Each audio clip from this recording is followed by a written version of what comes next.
All right, we're going to start in three, two, one. Hello, everyone. Welcome to the Heart Cannon podcast. I'm your host, Epic Ray of Epic Ray Comedy. And we are here once again just to sit back and enjoy and talk about some canon events in our lives and what canon events are better to talk about than some of the things that happen, that happen in our recent lives. One of those things, honestly, who remembers COVID? I remember COVID. You remember COVID. Everybody remembers COVID.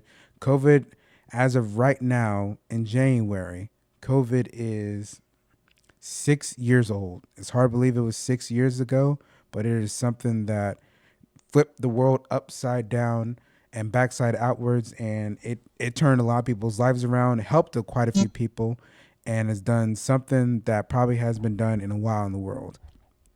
We're going to be talking about our experiences during that time. We're actually going to be talking about our faith as well in this particular episode. And I'm joined by one of my buddies, Elbison. Elbison, how you doing, man? I'm doing good, Raheem. How you doing, brother? I'm doing pretty good, man. I'm doing good. I'm blessed. I'm blessed. Amen And to that. we're just doing some general conversations. We're not gonna be going over any characters, but just generally just having a good time and chatting it up. And so we're gonna start this off like when when it as I said, COVID was 6 years ago. For you, when did you know like this thing was like was getting ahead? Like it was going to start affecting us very very soon. Like when it hit you? Right, so this is actually ironic too. I was actually working on a cruise ship when COVID was happening. I remember we'd wake up in the morning for shift meetings, and they'd be occasionally like, "Oh yeah, there's this weird thing called like coronavirus going around," and then we just like ignore it, go about our days, do our cruise ship duties, and then as yeah, because my contract was like it started what January 2020, and we just as each cruise was going through, COVID was getting bigger and bigger, and like come March our director's like, hey guys, things are getting kind of serious. Like places are trying to shut down. Like, hey, don't touch people on the ship. Like the final cruise, we couldn't even like go near people. Oh Everyone's like wow. already like pre-social distance. It was scary. Like we completely flipped from like when we started to like now.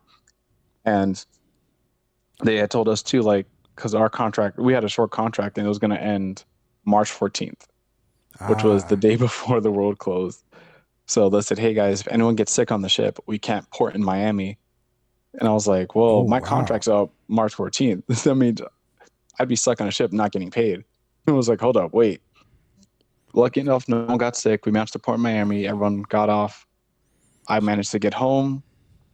And when I got home, everything shut down. It was just like, hey, you can't Man, they was go home. You serious can't like see your that. family. I was just like, whoa, like getting off the ship just to find out that, hey, the world's closing the very next day. I was just like, this is crazy. Nothing felt, it didn't feel like a homecoming after being out at sea for like nearly 3 months. Bro, I tell you this, if they had said like, okay, somebody on the ship is sick, and we're not porting, like, dude, you gonna have to stop me because I'll leave all my stuff behind and jump off this boat and swim to shore. I don't care what you say. I don't care what you say. I'm not staying on this boat longer than I need to. I've watched Titanic, sir. Like that ain't happening. About Titanic. I was like, no, I didn't want to be at sea either. I'm just like, yeah, being on the cruise ship was fun, but I was like, hey, I'm a landlubber. Send me out. I miss my home. Like, I miss my dog. Like, I want to go home. And the one thing they didn't also realize, like, if you're gonna keep everybody on that ship, guess what? You still have to feed everybody on that ship. Hmm. And I don't know if y'all have enough supplies to be supplying people for what was it? Everything shut down for like a good solid 2.5 months, right? So y'all Yeah. ain't y'all unless y'all have the supplies to supply everyone with 2.5 months. Make a decision now. Air fly this person out of here, or we jump and ship. Like that's what's happening because that's what we gonna do. Ain't no way around that. Like, no, it was a weird time. I know the people that had longer contracts, they still stayed out there. And I know some of the cruise ships went out to like uh private islands owned by whichever company or like ship you're on. Then they just stayed out there to the point it's like, already, hey, it's safe for you guys to go home.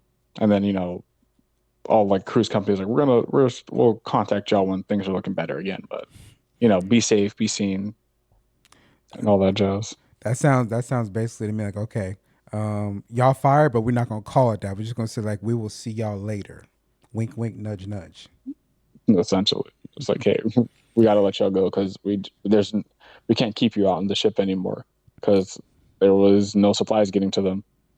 Yep. And they, they, Because they I can know some only, cruise ships were stuck out in port. and I think honestly, like, what was it? They can only, even if they could, like, air flight you guys supplies, there's only so much they could bring. There's only so much they could Mm-hmm. bring to that ship. Yeah. I think, what was it? I think we realized it. I believe I'm gonna say it was. I'm gonna say beginning of December. Like the conversation had come out about COVID. Like I think people were talking about, hey, like there's this disease over in like China or somewhere, and it's starting to take over a lot, and people are starting to get freaking sick and everything. And I think what was it? There was a point because this was during peak season. People were getting sick like left and right, and it was from what I could tell when they came back, like it was rough. Like it was rough, rough. And I think I caught the flu during that time too. It was like 2 days, but I felt miserable, and everybody believed that we had all caught it during that time, and we just had like our bodies just fought it.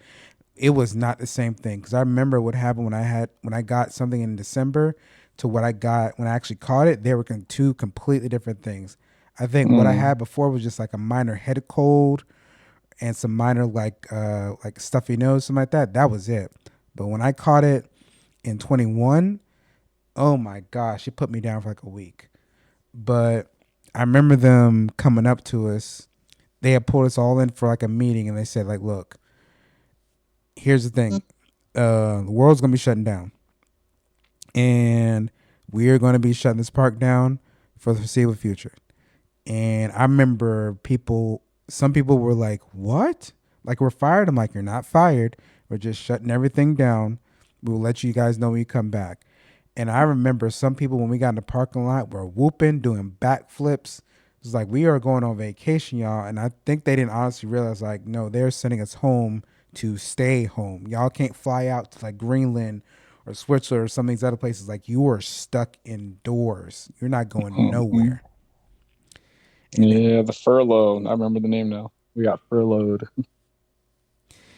and like the first week was a huge adjustment because it's like I think we all pretty much follow the rules like you cannot leave your homes. And then it got to a point like you can leave your homes, you just cannot leave your property. Okay, you can leave your property, but you can only go to the store. And it was a change that a lot of us were not really ready for at this point because a lot of us, you know, some people are, very, very much homebodies, and some people are pretty much like we want to go out and do stuff. And That's me. the people who wanted to go out and do stuff, they're stuck at home. But the people who were primarily homebodies anyway, they were thriving. So it was a challenge to say the least. I was like, it was fun while it lasted, like being inside, watching anime, watching TV, playing video games. But I remember, I think by like the second month, I was just like, I'm so over this. I just want to go outside and take a walk. Say I felt that, and I don't think there was a time more when when I was experiencing that I wanted to go fishing more than anything because I realized like if I go to any of these like beaches or like any of these like normal spots that I normally go fish at, there's nobody there. I knew that for a fact that there was gonna be nobody there and all the fish were gonna be mine because people weren't allowed to travel. But if you found a way to get through some of these places and actually go and fish, man.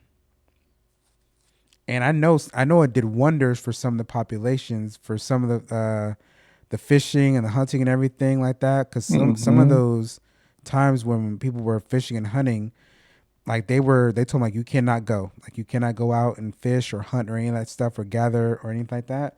So I know the populations for a lot of those animals thrived during that time during COVID because we couldn't do it.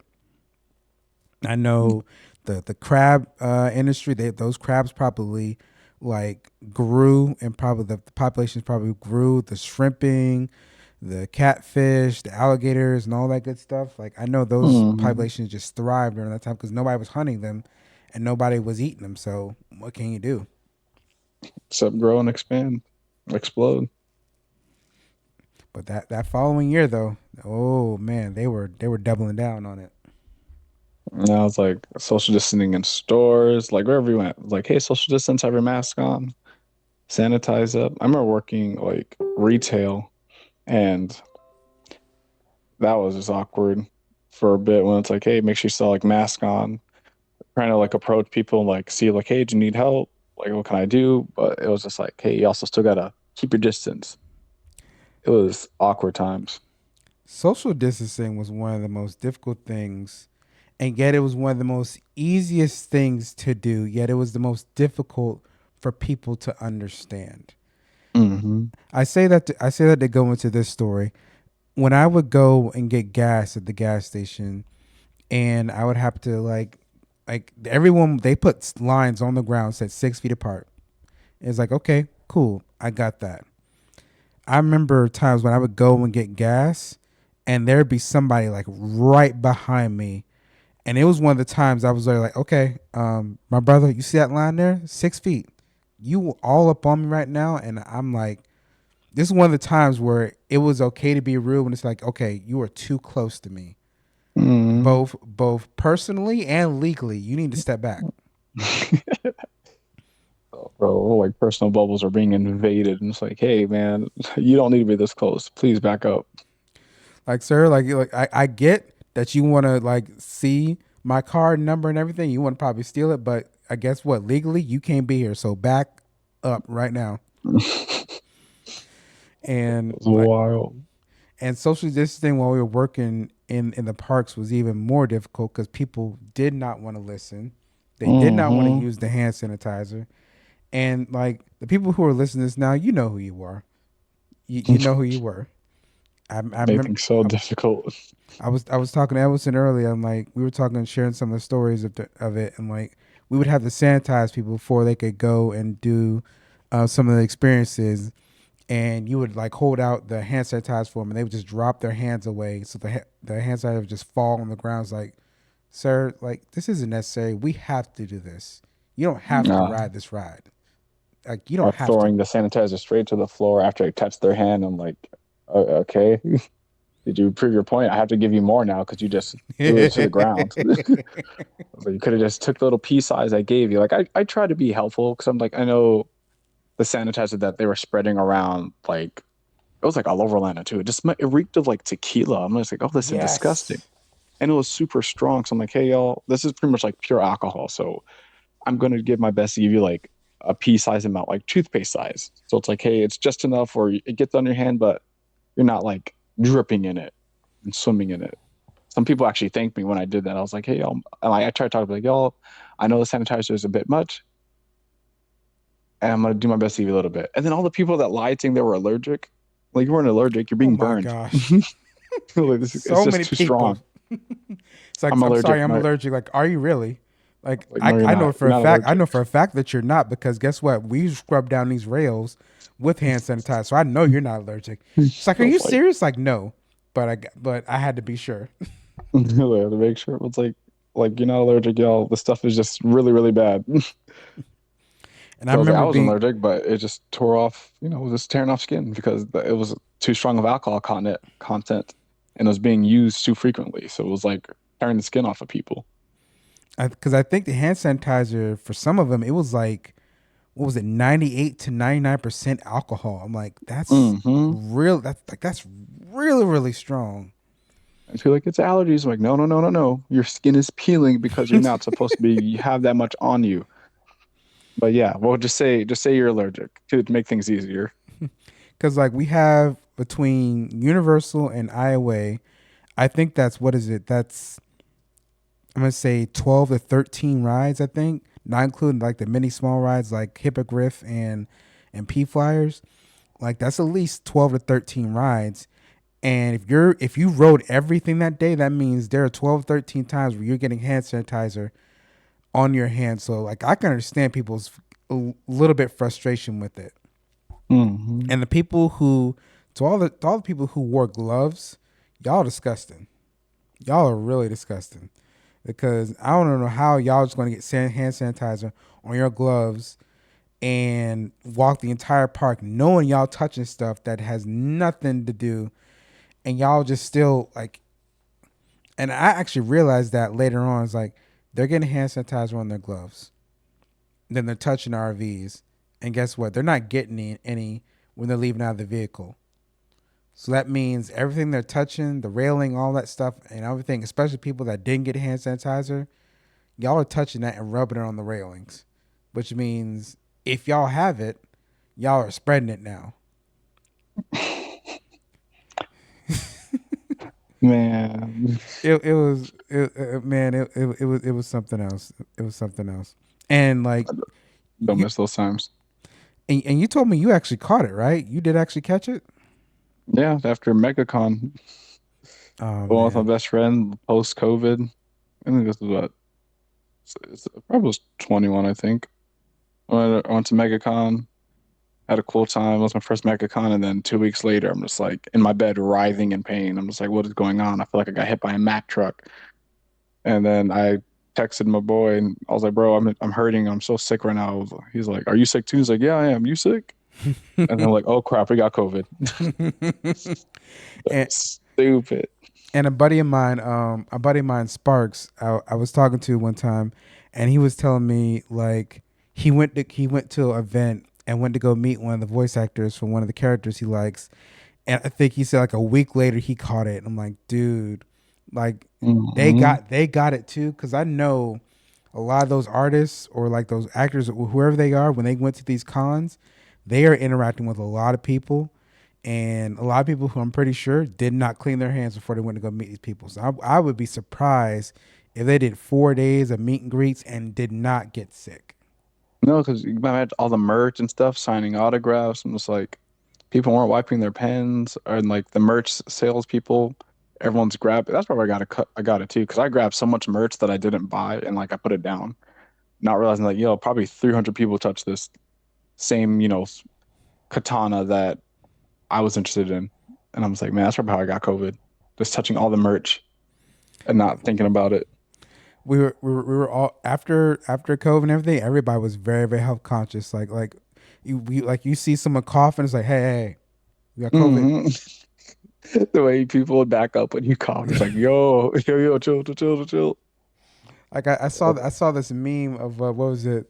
I think it was what's his name? The dude who plays Spider Man. I forget his name, but he his back was turned, and the caption said like when someone coughs on a plane on this. No, when you pay a $35 ticket for a trip to Switzerland, and someone coughs on a plane, and it's his head turned with this angry look on his face, like don't you screw this up for me, because like That's them literally what it felt like though. It's like, y'all, please, we're allowed outside again. And the thing, the best time to travel was when the world opened up, unofficially but officially, because those plane tickets were so cheap. Like, oh my god! Like, I think it was somebody said they found a round trip ticket from Florida to Greenland where they'd be there for like I think 3 4 days for $225. I'm like, that is a That's a steal. steal. Oh snap! I would have loved that. Now you're And looking to pay like maybe three to $500 to do that. And then what was it? Another buddy of mine said like to go to Japan for I think he said 2.5 weeks. Round trip ticket was I think a little over 2 grand. I'm like that is an amazing price. And he was in that 2 grand. He was also this was the tickets. This was the hotels. This was the room, food, and board. All that was 2 grand. And I'm like, that Oh, is a steal for a trip right there. Like, that is amazing. mm-hmm. And like, I wish we had those prices now because I do want to I do want to go to Jerusalem to go visit the Mount of Olives. I want to go to Calgary. Like there's so many places I want to go and visit there. I know things are like really rough over there now, and it's probably not the best time to go visit. But like I'm going. I'm going.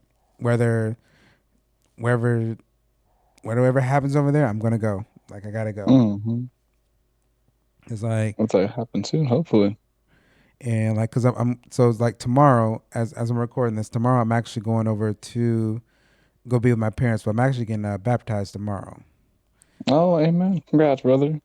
Yeah, it's like it's been, cause like I've been baptized before I'd come to Orlando, but it wasn't particularly my choice. It was just something that I was told that I should do before I actually like go to, because I was leaving my parents' home and I was going to go Mm. live in Orlando.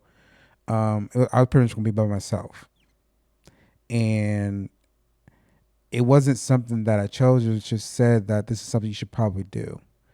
And now with this new change in my life, like this is something that I'm choosing to do, because I feel for a lot of people that when they come into this new life, and especially when it comes to being Christian, like everyone says, like, you should get baptized, like you should do it, like it's something that you should supposed to do. I'm like, it ultimately is a choice that you're making, and it's ultimately the Mm. person's choice that they have to make. Like you shouldn't baptize someone but just because you think they should get baptized. It's a choice they have to make.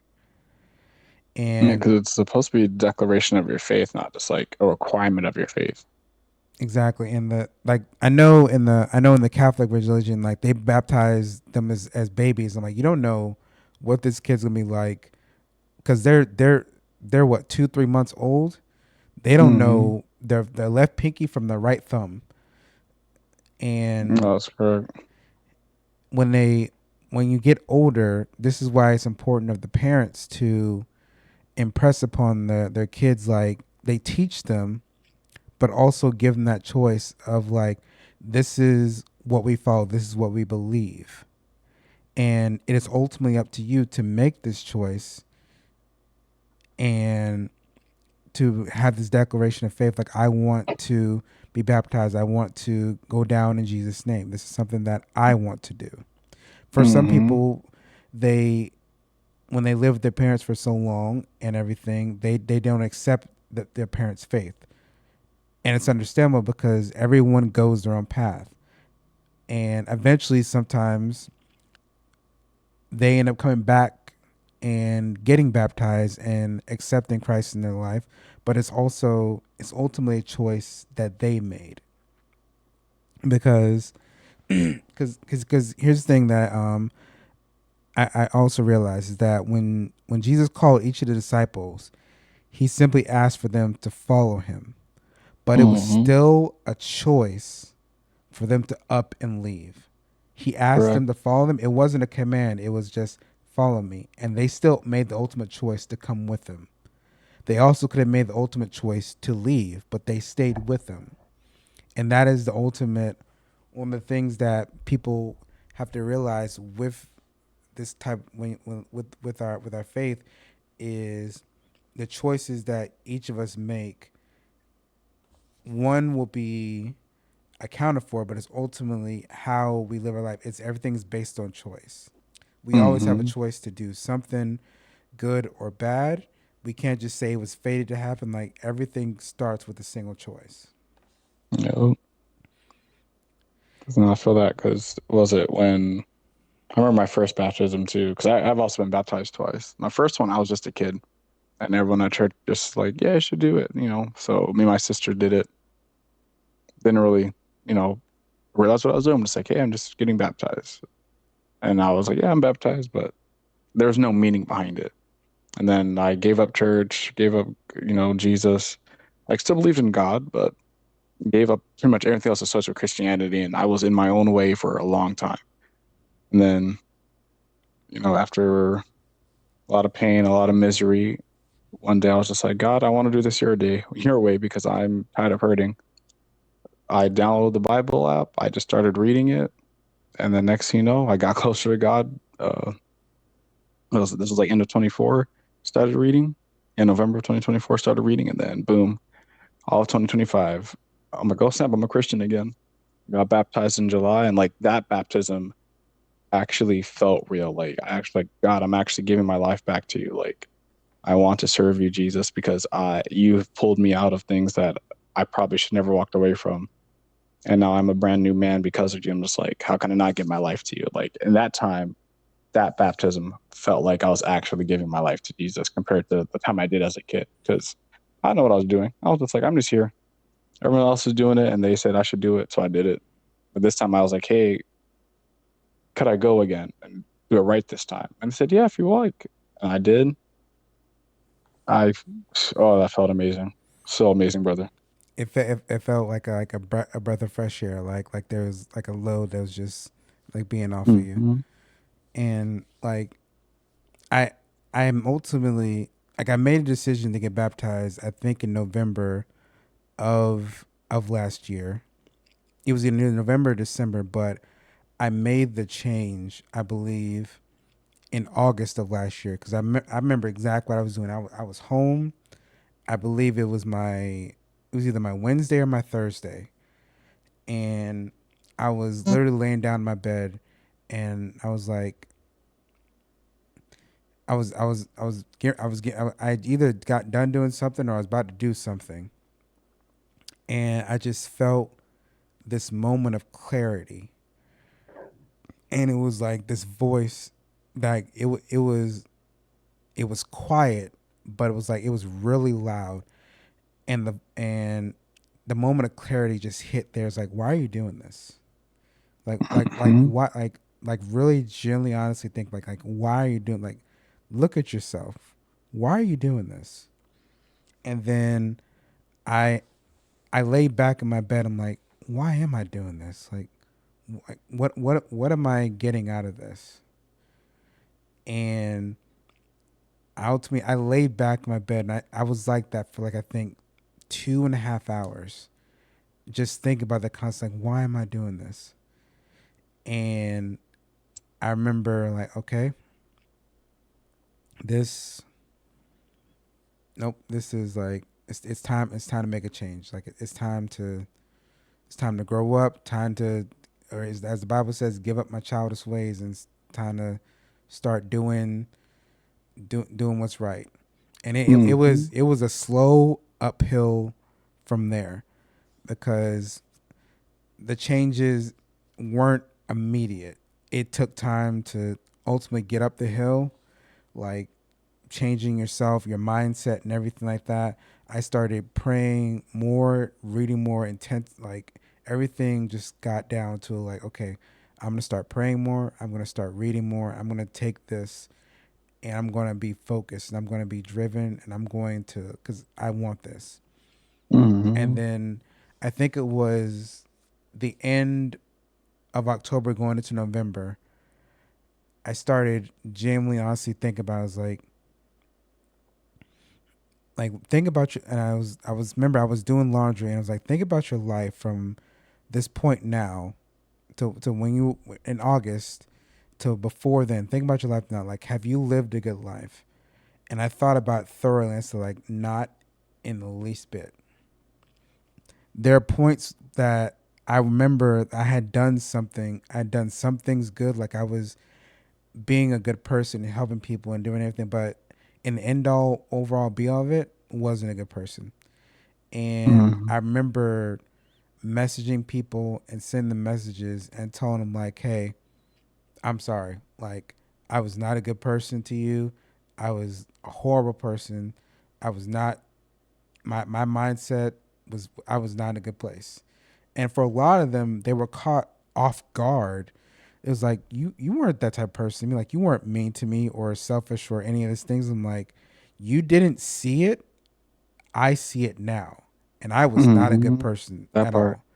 And you may not have seen that. You may have seen me as like this good friend and everything like that, and everything like that. But like inside, I was not good. I wasn't. And if it didn't seem that way to you, if it didn't, if my bitterness or anger or any of that stuff didn't like seem apparent to you, I'm glad. But does not mean I should not apologize. And I apologized to quite a few people. Some of them, they took it very like, like, dude, you're fine. Like, you weren't like, you weren't like a bad person to me. Like, you had your moments, but like, you weren't a bad person. But I'm like, I still want to apologize. I still want to say Mm-hmm. something. And I apologized to quite a few people. I really did. Like I I apologized to my ex. You know her. I'm not going to say her name on the podcast, but you know her. Mm-hmm. I apologized to her. It took me a while to apologize to her. Like it took me a good while because we didn't end on such the best of terms, and I really wanted to get that out and say something to her. To her, I apologized to quite a few people, and like it felt like a release of trying to get this out there. And I began to think more, and I began to read more. I began to pray more, and I saw myself how much of a dark path I was leaving. Like I was like the a lustful spirit is real. It's real. I'm gonna tell people that now. It is very very real, and Hell yeah, it is. it will have its hooks in you if you are not careful. It will have its hooks in you in the deepest of ways. And there's a And reason why it's the only sin you have to flee from. God says, any other thing, call on Him, rely on Him. Lust, flee from it. That is what the Bible says. You must flee from sin. Lust, because because that thing is it's so powerful, because and it like gets the best of us. because like even for a moment, like it, if you allow it in for a moment, it'll have its hooks in you, and it'll be deep. And I've seen it in some people where it's deep, and is something that I could tell that they're struggling with. And Mm-hmm. I saw myself once I actually started to make the changes and start praying more, reading more, and actually, I saw myself like it was like looking at an out of body experience and seeing myself. I'm like, those hooks were so deep. Like they were like it was deep, and it was dragging me year after year after year after year. And then finally, once like God opened my eyes to it, I was like, wow, like it was bad. I know that feeling. It is.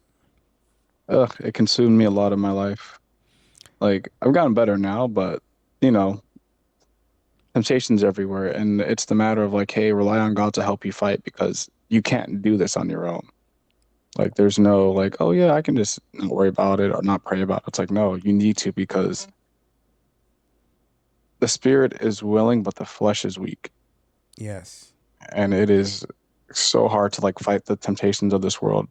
Especially try to do it on your own, like you're gonna fail. Like, I'm sorry, but you're gonna if you just try to do it on your own, no help, no, no team surrounding you, you're not especially if you're not talking to God about it, you're gonna fail and you're gonna be like, why did I do this? Why did I fall into temptation again? Because you're trying to do it by yourself. You're not meant to do this world by yourself. We need each other. We need that help. We need that prayer. We need that counselship, that mentorship. Like it's not, we can't do it on our own. exactly. And the thing is that especially when it comes to your counselors and people to talk to, like you got to find those that like for some places, and this is why it's been a little bit like tricky for me like to find like a good church home. Like I'm going to be visiting some place on Sunday, but it's difficult to find a place because there are so many places that their doctrines are all like so different and everything like that, and they chastise the doctrines. Is like, can we all just agree that we love Jesus, and that we want the best for people, that we all want people ultimately at the end of the day to have to get salvation through him. We're arguing about the message consistently over and over and over again, but are we actually listening to his message Yeah. of forgiveness, of renewal of Hmm. spirit, of consecration, finding salvation, changing your life, running from sin, like doing all these things, learning from the example that he gave us. Stop trying to fight the messages and just listen to what the message that he has. No, that's correct. It's like, that's why I didn't like my first church. Like, I ain't gonna name them, but like, man, it's what pushed me away from God in the first place and just had me separate because it was so, I don't know, I don't wanna use the word harsh, but like it was very, it didn't seem like the things a loving God would like say, if that makes sense. Like the things they were saying, like they pushed racism, they pushed separation. It was, there was just so much hate. And I was Yeah, just like, what, how's this about? Because like you guys are telling me, because mind, I'm still a kid at this time. I was like, you're telling me that this man died for our sins because he loved us, but here you are shouting messages of hatred. I was like, that doesn't make sense to me. Like, I'm still just a kid. I don't understand, but also I'm just like, this doesn't make sense. So I had to eventually grew out of it because so many things happened with that church, and it pushed me, my whole family away from God for a long, long time. But it's just, ugh, it's crazy how much, how different the messages are, how many different denominations there are. Me yeah, personally, I'm non-denominational. I'm just like, hey, I just want to talk about Jesus and like just show how he's used my testimony to show how he's changed my life, and see if that helps others. And I was like, whatever church I go to is what I'm like, God, if you want me here, I'll stay here. If not, I will gladly go somewhere else. As long as your message is being taught, that is what I care about. I agree. I agree. I agree with that. And the one thing that I'm going to try and help people understand with everything is that here's the ultimate be all of it. When when you become baptized and you were continuing your walk, not starting your walk, but continuing your walk with Him. Here's the thing, and this is the message that I actually had to look and read and understand. The apostles, once they received the Holy Spirit and they began to go out and preach the message, there were no churches then. They were just gatherings of people coming together, Mm-hmm. celebrating, praising, and everything. But that ultimately was the church, the gathering of the people and celebrating and praising God and giving thanks. It wasn't a building; it was the gathering of people. And Correct. the one thing that I want people to try to understand is that wherever you go in this life, whether you go to work, home, church, the store, and everything like that, He's with you there constantly, and Mm-hmm. Amen. he's walking with you whether you stay in the U.S. and or whether you go or send across overseas to go fight a war. He's there with you. He's there protecting you. He's there giving you wisdom, protecting you, doing all the things that we ask of him. He's not confined to a church. And that was the issue that the Israelites had when it came to them worshiping, is that they believed God just dwelled in that tent. No, that was just a place that he was able to be at because his glory was so great that if he was to just be there and dwell among the people, it would terrify them. And we know that Mm-hmm. because when they went to Mount Sinai, the Lord came down and actually was his glory was surrounding Mount Sinai, and the people were terrified. Yeah, they can even touch the bottom of the mountain unless they die. And for and that's the one thing I want to try and find in a church home is that they believe that no matter where you go, this church is ultimately a building. The church itself is the body of people loving, worshiping, praising God, doing all this. He's coming back for the people, not for the building. Mm-hmm. Correct. And I want to try and make sure people understand that. Like I've seen so many pastors like you got to go to church in order to be saved. Like that's not true.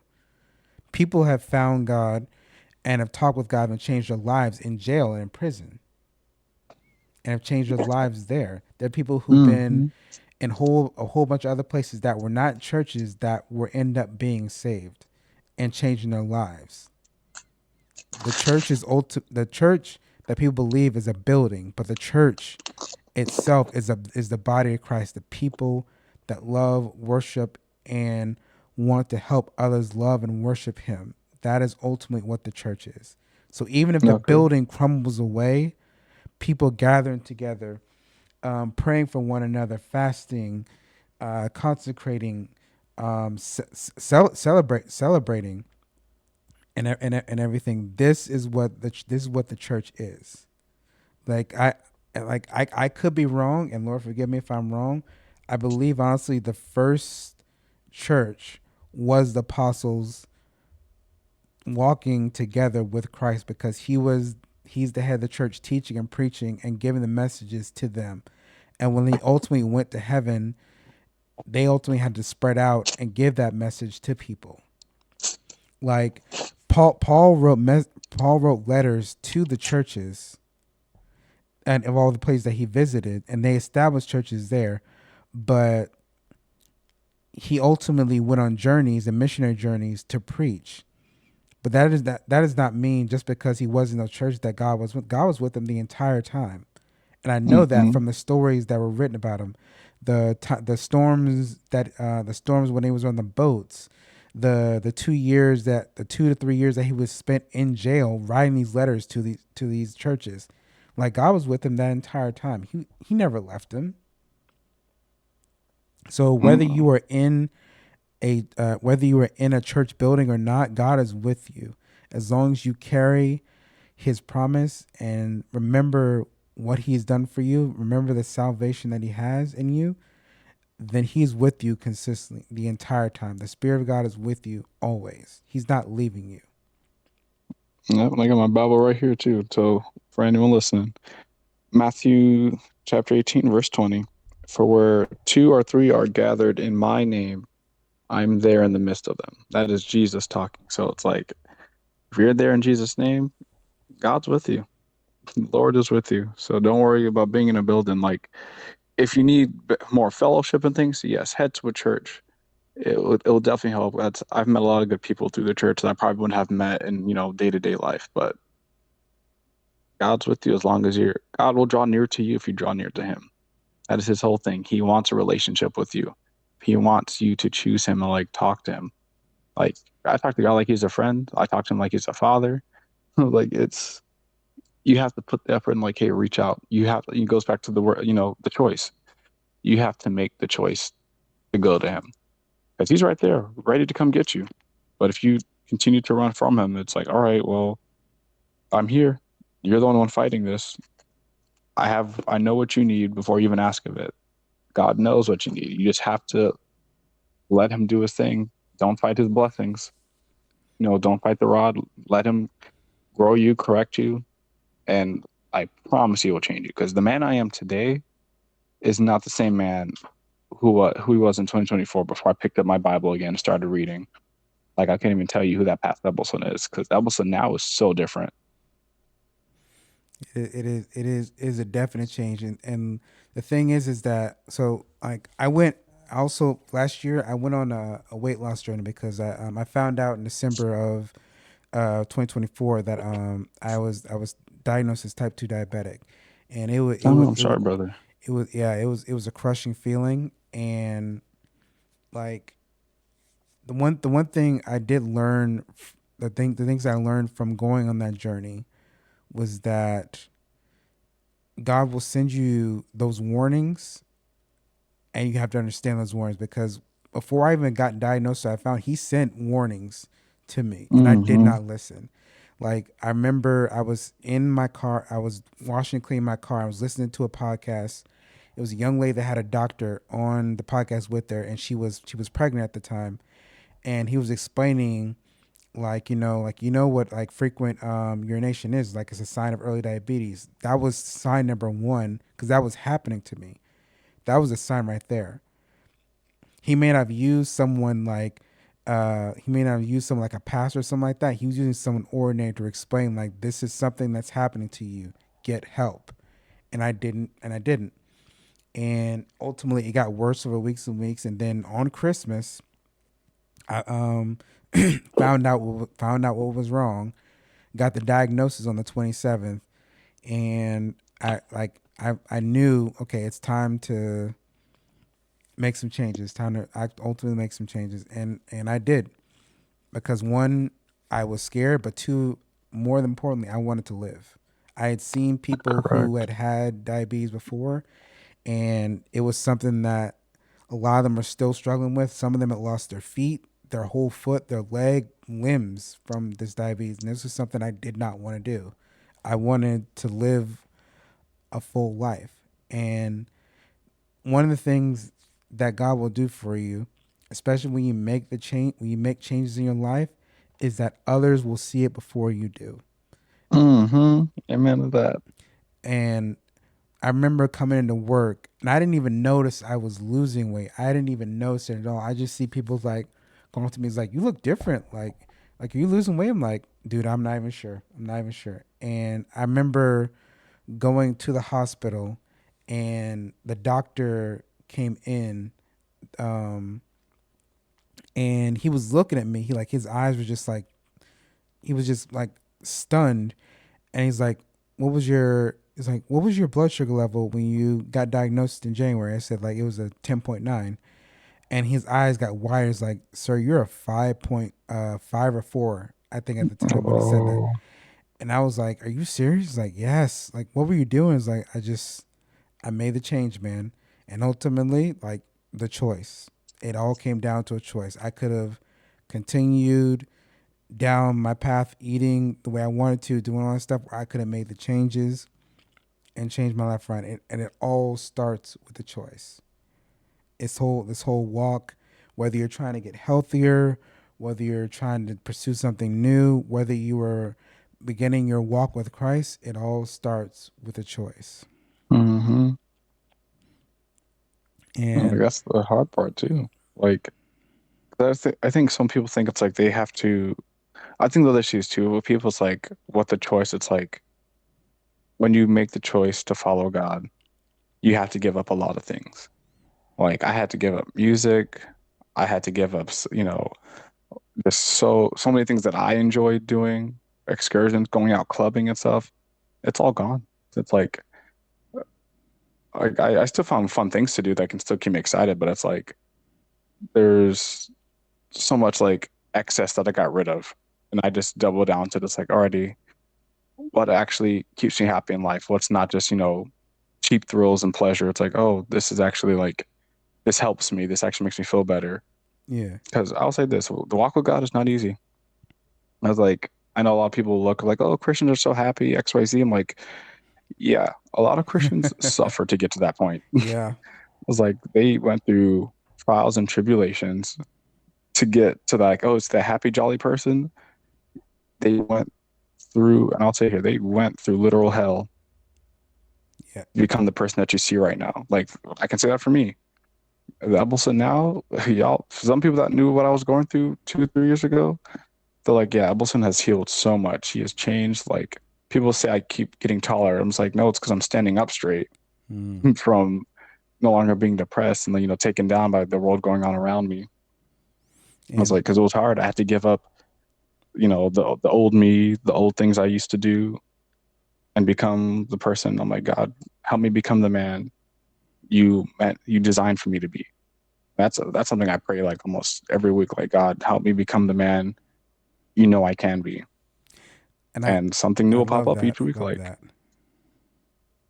and you had that brother. Like God's like, hey, here's the signs. Because Lord, God, and you're right. God will give you signs. He will tell you what's going on before it happens. And it's like, I need you to change.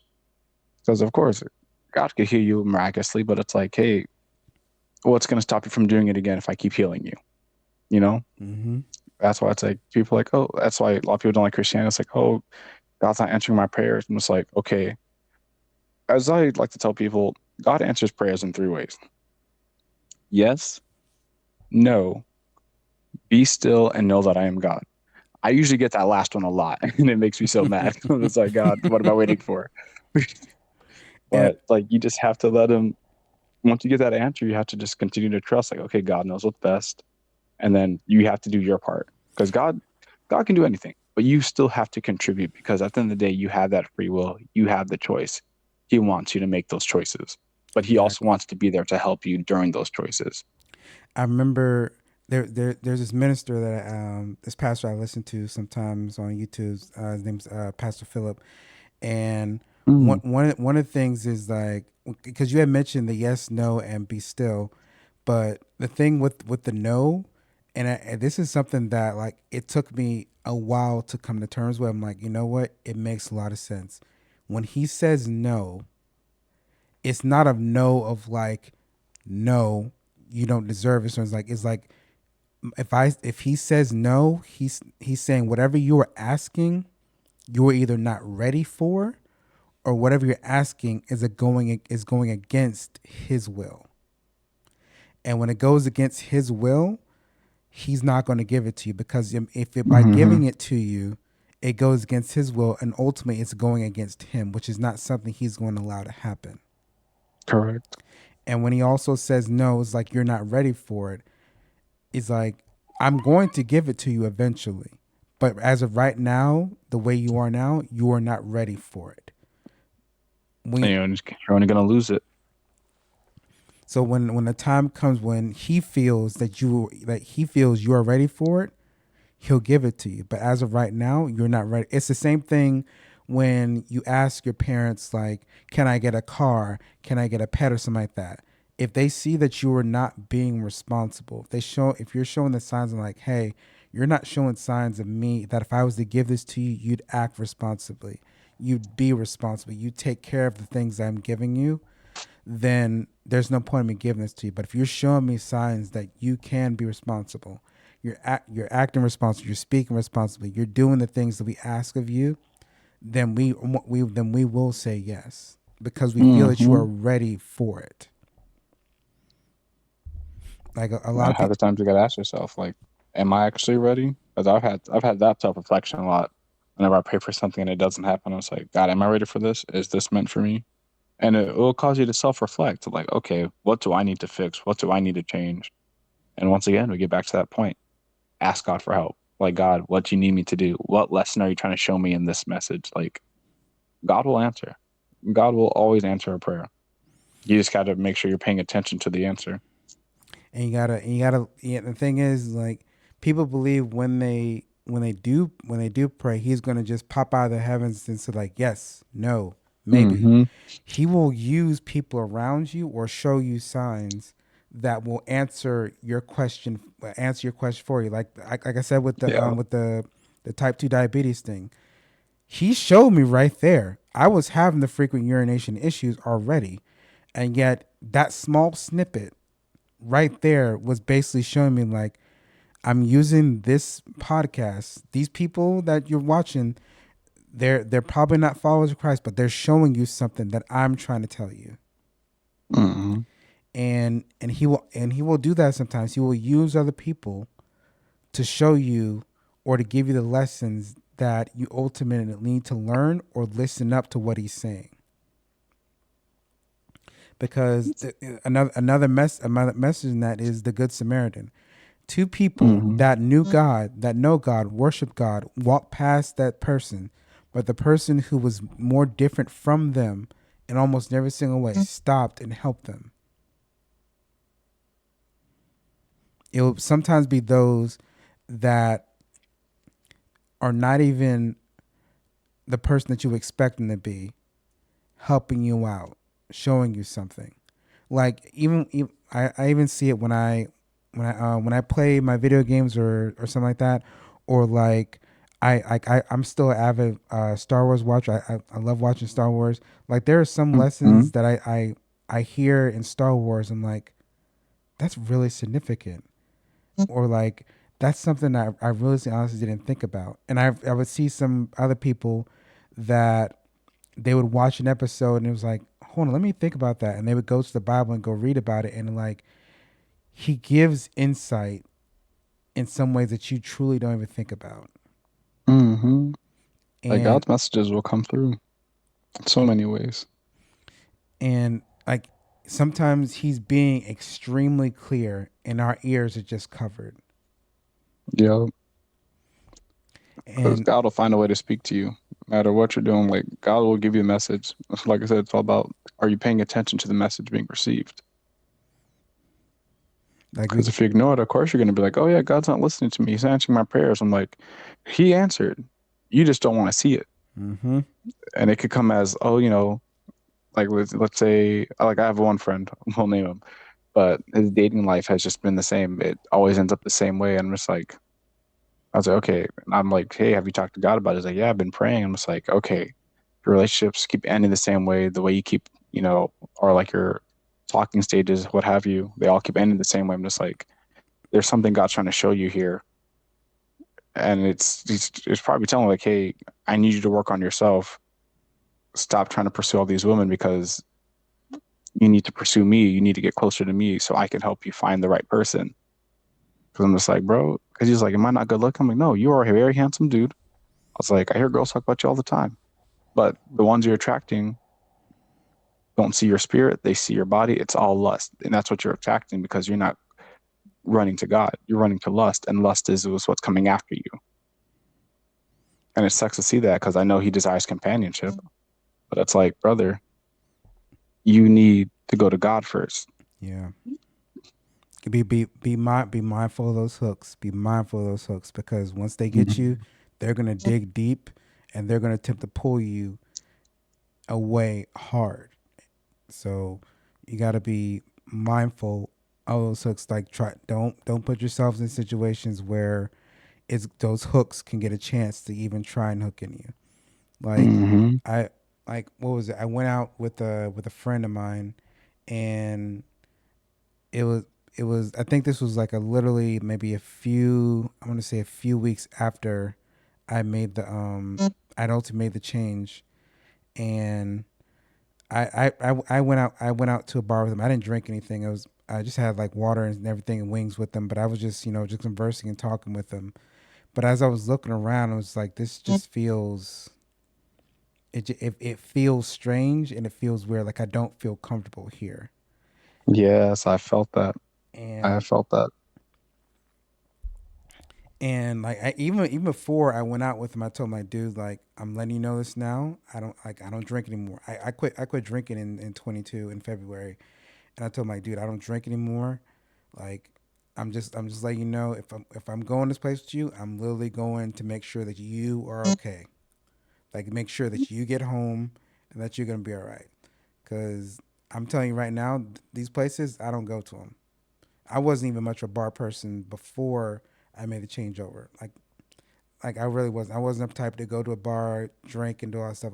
Like even before I got diagnosed with type diabetes, I quit all that in 22. Like the drinking was it wasn't good. It wasn't helping, and poor decisions were made.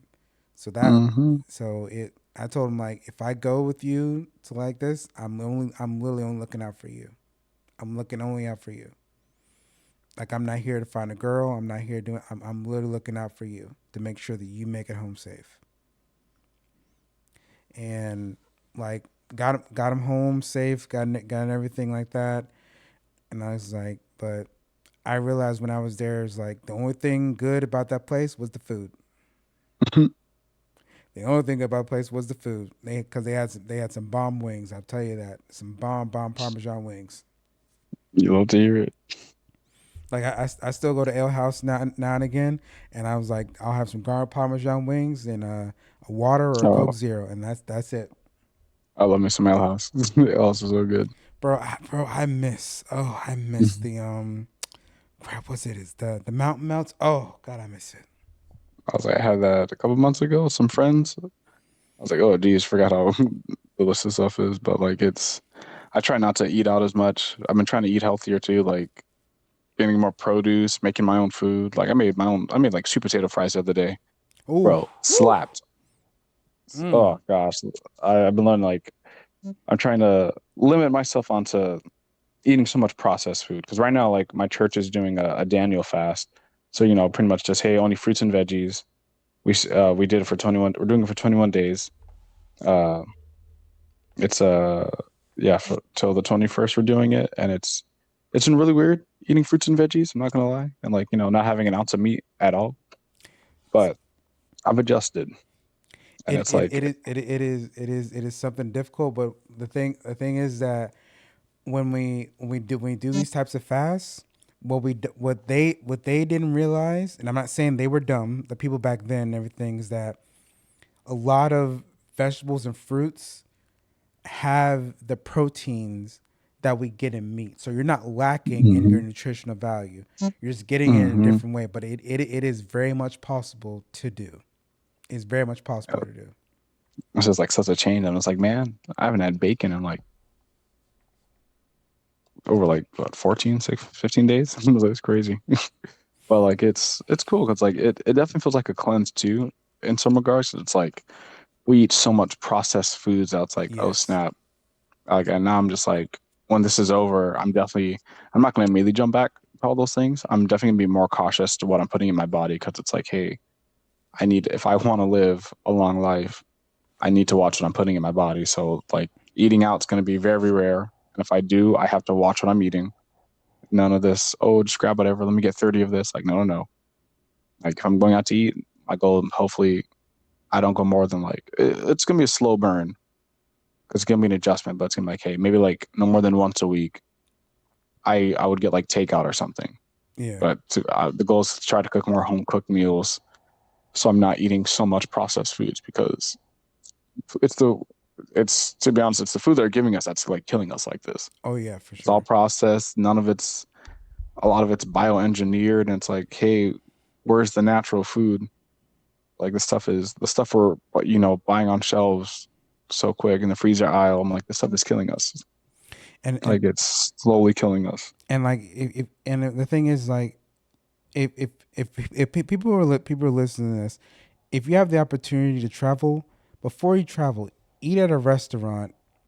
Don't get something big. Just eat at a restaurant that you know is going to be in the place that you're going to be traveling. And when I say that, when going across the country, so I'm saying like if you're in the U.S. and you're going to somewhere like England or Italy or what's another, Scotland or something like that, eat something here and then go to that exact same place there.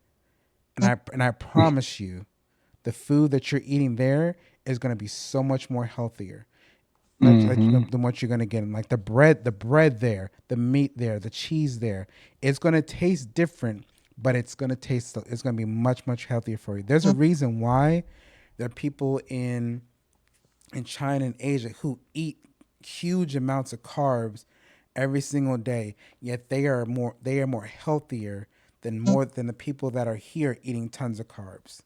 Is because their Hmm. food is so much they can down bowls full of rice every single day, and yet their metabolism, their their what is it? What's the word I'm thinking of? The metabolism, their body and everything like that. Like it's all pretty much just like it's good.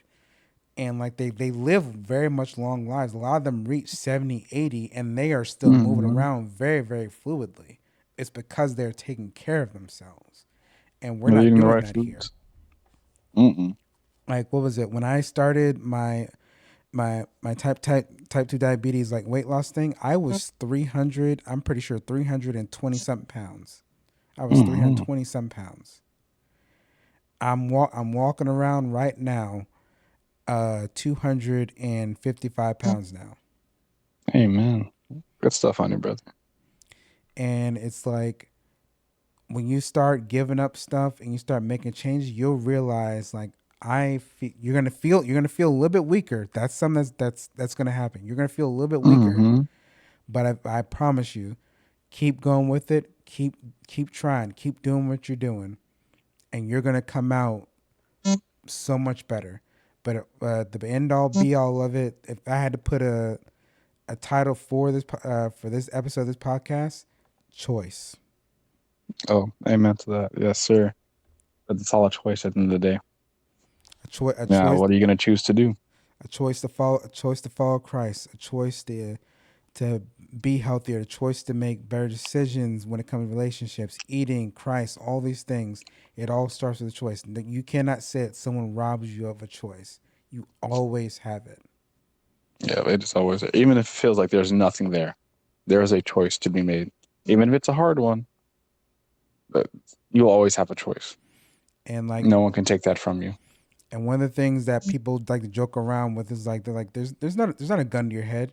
It doesn't matter if the gun's to your head or not. You still have ultimate choice because I guarantee there are people in this world who've had weapons and guns put to their heads and they still defiantly stayed on the path.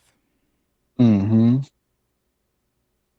Like it's crazy to think about. It's like how many people just like they live their lives thinking that like, oh, it doesn't like I've had this conversation with like close friends, like nothing matters, nothing what you do matters, and like it's all or like they'll say it's not that deep. I'm just like, no, it is that deep because the choices we make in life affect other people. Like I try to like, give like the domino effect where it's like, hey, like for instance, I'll say like for like a friend, I'm like, hey, you just you said something awful to this person.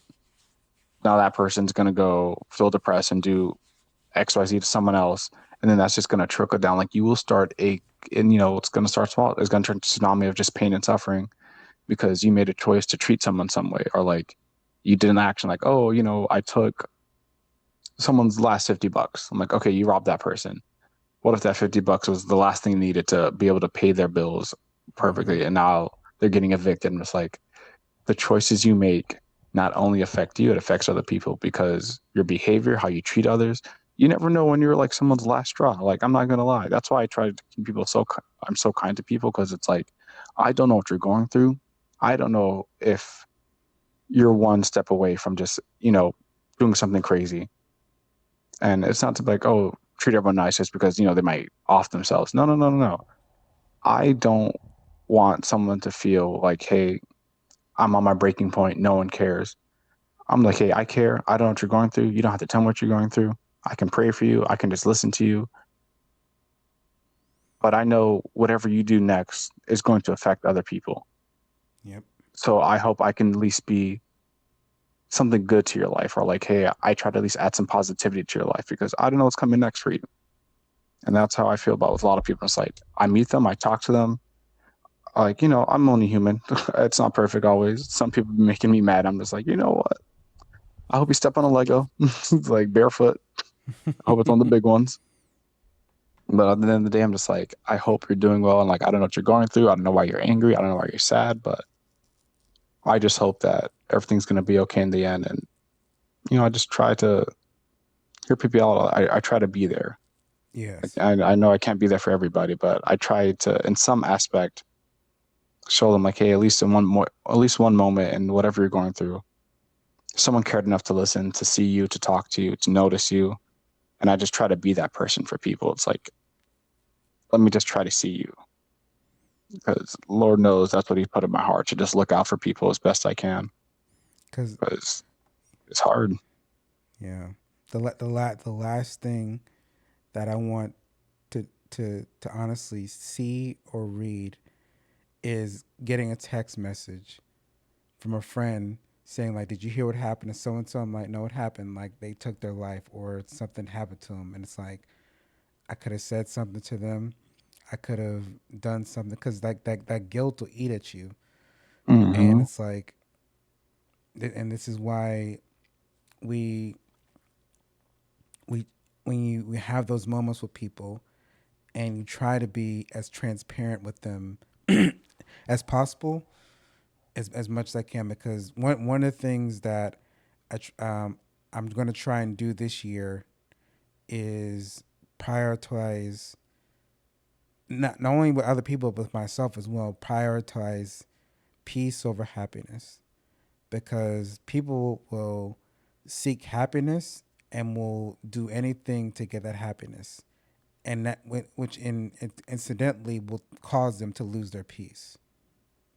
And like especially when it comes like talking to people, it's like you're being like it'll come out as like it sounds like I'm being mean, but I'm being truthful, and I'm trying to help you protect your peace, because Mm-hmm. your peace, you may not be happy the whole time you have peace, but guess what? You're gonna have peace, and eventually you'll have joy. You'll have all these other things. Protecting your peace is something that you have to do Mm-hmm. because if you don't, it's going to drag you down roads that you don't want to go. You don't want to go into a house where there's no peace. You don't want to go into a job where there's a little bit of less peace than when you had the other day. And the thing is like you have to sometimes prioritize people's peace over their happiness. I can tell you what you want to hear and make you feel better for the next hour, or I could tell you something that's going to protect your peace. You're going to be angry with me for the next probably 2 weeks, but you're going to think about what I said over those 2 weeks. You're going to think about, okay, Was he really being mean to me, or was he looking out for me? Is he really Mm-hmm. being mean to me, or is he helping me bring get myself to a point where I have some clarity and understand like maybe the decisions I'm making are not right. Maybe the decisions to go out and do these things or be with these people or hook up with people, is he really trying to ruin my fun, or is he looking out for me for the future? No, correct. Lord knows, I've had this conversation with friends. I was like, I'm not trying to change your life or like take things away from you. I'm just trying to say, what is this doing for you in the long run?